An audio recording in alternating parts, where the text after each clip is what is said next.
जाइब हम अब दिल के बीमारी से, मर जाइब हम अब दिल के बीमारी से।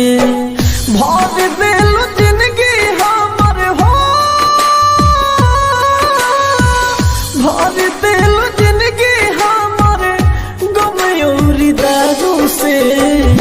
मर जाइब हम अब दिल के बीमारी से, मर जाइब हम अब दिल के बीमारी से। Mix by AG recording studio.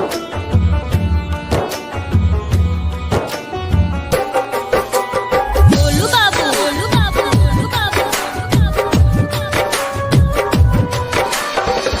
गईलू जब से छोड़ी जी बन जिंदा लाश हो, तुहरा सिवा के हो नहीं रहे मोर खास हो।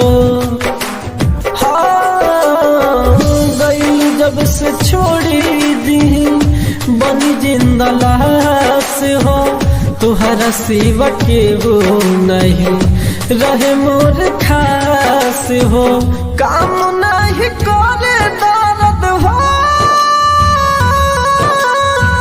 काम नहीं करे दर्द दवा और मौलम से।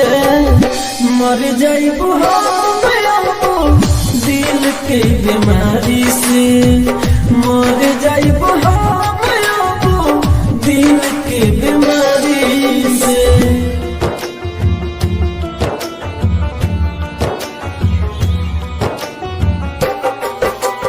बोलू बाबू, बोलू बाबू, बोलू बाबू। सब कुछ लुटैनी तोह पे अपन हम जाने हो, राज राजधानी के कबो कोइलू बिरान हो।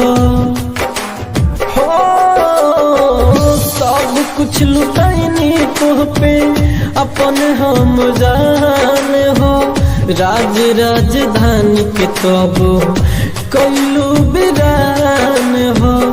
राइटर सरवन भगरित हो, राइटर सरवन भगरित जाइयो बुझान से।